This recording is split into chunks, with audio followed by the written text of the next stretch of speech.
হাইতির বিপক্ষে ব্রাজিলের চমক। আঞ্চলত্তির নতুন ছকে বাদ পড়তে পারেন পাকেতা ও ক্যাসেমিরো। বিশ্বকাপের গ্রুপ পর্বে নিজেদের দ্বিতীয় ম্যাচকে সামনে রেখে নতুন পরিকল্পনা সাজাচ্ছে কার্লো আঞ্চলত্তির ব্রাজিল।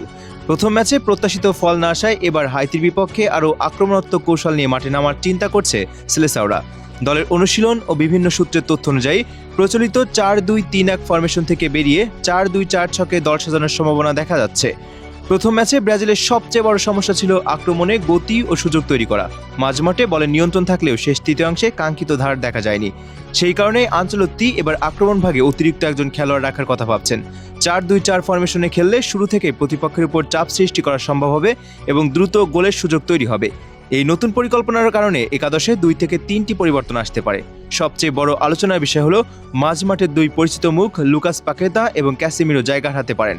বিশেষ করে ক্যাসেমিরোর ক্ষেত্রে বয়স ও গতির বিষয়টা বিবেচনায় আনা হবে বলে গুঞ্জন রয়েছে।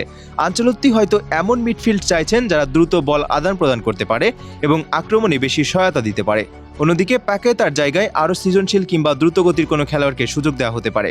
কারণ হাইতির বিপক্ষে ম্যাচে ব্রাজিলের লক্ষ্য থাকবে শুরু থেকেই ম্যাচের নিয়ন্ত্রণ নেওয়া এবং বড় ব্যবধানে জয় তুলে নেওয়া। গ্রুপের হিসাব নিকাশ বিবেচনায় গোল ব্যবধানও গুরুত্বপূর্ণ হয়ে উঠতে পারে। সবচেয়ে বড় সুখবর হলো দীর্ঘদিনের চোট কাটিয়ে দলে ফেরার খুব কাছাকাছি আছেন নেইমার।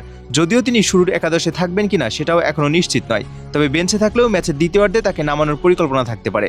নেইমারের উপস্থিতি পুরো দলের আত্মবিশ্বাস বাড়িয়ে দেয় আর প্রতিপক্ষের ডিফেন্ডারদের জন্য বাড়তি চাপ তৈরি করে। সম্ভাব্য আক্রমণ ভাগে দেখা যেতে পারে ভিনিসিয়াস, রদ্রিগো, রাফিনিয়া ও এস্তেবাও কিংবা অন্য কোনো তরুণ তারকাকে। 4 জন আক্রমণাত্মক খেলোয়াড় একসঙ্গে মাঠে থাকলে ব্রাজিলের গতি ও সৃজনশীলতা অনেক বেড়ে যাবে। আঞ্চলত্তি ভালো করেই জানেন হাইতিকে হালকাভাবে নেওয়ার সুযোগ নেই, কিন্তু একই সঙ্গে তিনি এটাও জানেন ব্রাজিলের সামর্থ্য অনুযায়ী খেলতে পারলে ম্যাচের নিয়ন্ত্রণ পুরোপুরি নিজেদের হাতে রাখা সম্ভব।